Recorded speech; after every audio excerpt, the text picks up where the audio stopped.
Today, Virginia lawmakers are reacting to Governor Spanberger's executive order that would end partnerships between state police and ICE. Spanberger says the previous agreement puts state agencies under federal control. U.S. Democratic Senator Mark Warner says that he is supportive of her decision and believes it was the right move until reforms are made. Your main job as the local police is to keep the community safe. If your community members believe that you're working with a rogue agency, they can't do their job. U.S. Republican Representative Morgan Griffith says he believes Governor Spanberger's decision will create more division between state agencies and ICE operations. You don't have any communication, you don't have any cooperation, all of that falls apart, and there are going to be misunderstandings, and it's going to be, in my opinion, it's going to be more dangerous for all. Griffith says he hopes the governor will reconsider the choice and work to find a solution where ICE operations and state agencies can work hand in hand. New details. The Department of Homeland Security is reporting during President Trump's first year back in office, there were more than 180 vehicle attacks on officers, 68 against ICE and 114 against Border Patrol. The National News Desk, Jeff Harris, joining us after digging through these numbers. Jeff, for ICE specifically, that data represents an over 3,000% increase compared to last year. What more can you tell us? So the Department of Homeland Security releasing these updated statistics this week, citing multiple recent examples of vehicle attacks against law enforcement across the entire nation, including like in states like California, Colorado, and also in Maryland. Now the numbers also being shared as anti-ICE blockades continue to pick up in Minnesota.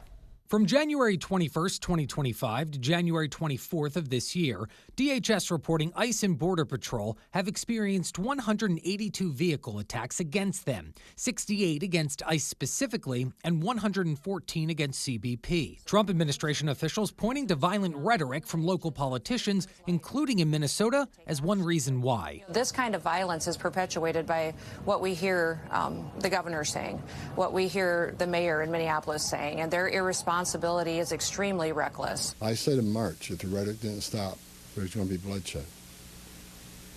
And there has been.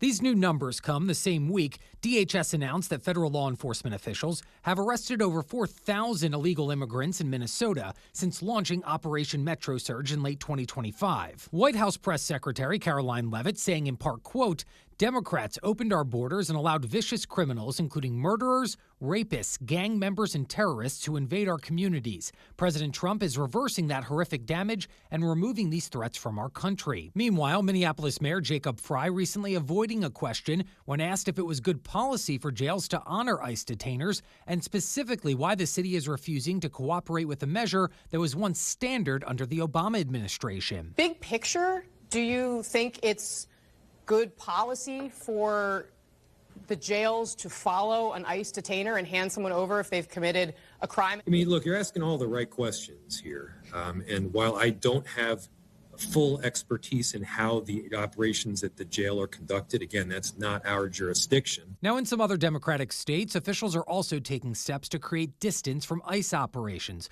including in Virginia, where Governor Abigail Spanberger ordered state law enforcement agencies to dissolve any partnership agreements with federal immigration enforcement. Sadly, the bad tactics, the bad training, the bad vetting that we have seen or witnessed or perceive in places like Minnesota, that is degrading trust in law enforcement. Now in Maryland, both chambers in the state's General Assembly also approving legislation this week that would end agreements allowing 8 jurisdictions to work with federal immigration authorities in detention facilities, but that legislation still needs to be signed by Governor Wes Moore. Reporting for the National News Desk, I'm Jeff Harris. Good evening. Thanks for joining us for KT News at 11. I'm Deborah Knapp. Only on K2, we're pressing Congresswoman Maxine Dexter about the legal limits asylum seekers have. Victor Park is at the live desk with details tonight. Victor? And good evening there, Deb. Representative Maxine Dexter is in Texas advocating for the release of the 7-year-old girl and her parents. Tonight, the Department of Homeland Security is saying anyone seeking asylum can legally be detained. Multiple reports say on January 16, a child was outside a hospital in East Portland seeking treatment for a nosebleed that wouldn't stop. DHS says Border Patrol agents detained the 7-year-old girl along with her mother and father. DHS confirms the family entered the U.S. in 2024 through the CBP One app. They say, quote, "The law requires those in the country illegally claiming asylum to be detained pending removal." Legal experts say asylum seekers can legally be detained during the process. Congresswoman Maxine Dexter is in Dilley, Texas, where she says the family is being held. The executive branch basically does have the authority to decide how the asylum process works. So what is being done here that you are trying to challenge? So one, there have been multiple courts that have established that this is not consistent with the law. These are active asylum seekers who have followed the law. Republicans argue just like the Biden administration changed the process, the Trump administration can do the same. So what are you doing to try to change that? We know the Flores settlement established that 20 days is the duration, the maximum duration acceptable for keeping a child in detention. Today is 20 days that Diana Crespo has been detained. Multiple federal judges have released detainees due to alleged inhumane conditions at detention centers, and DHS confirms there is an active measles outbreak in the Dilley, Texas detention center. And I should note that the Gresham family is being held at the same detention center 5-year-old Liam Gonejo Ramos and his father were sent to before a judge ordered their release. Dexter says it is that kind of congressional pressure she is aiming for.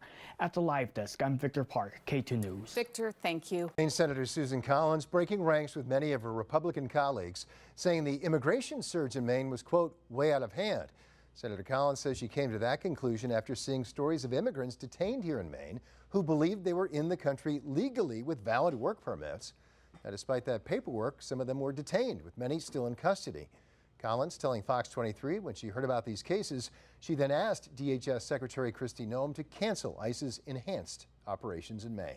I don't think we want criminals from other countries here in the state of Maine or anywhere in our country committing other crimes. But clearly this was way out of hand, and I was glad I was able to intervene. Federal officials dubbed that operation Catch of the Day, which Senator Collins also said is offensive. The surge claimed to target, quote, the worst of the worst. However, many of those detained do not have criminal records and were in the country lawfully. Coming up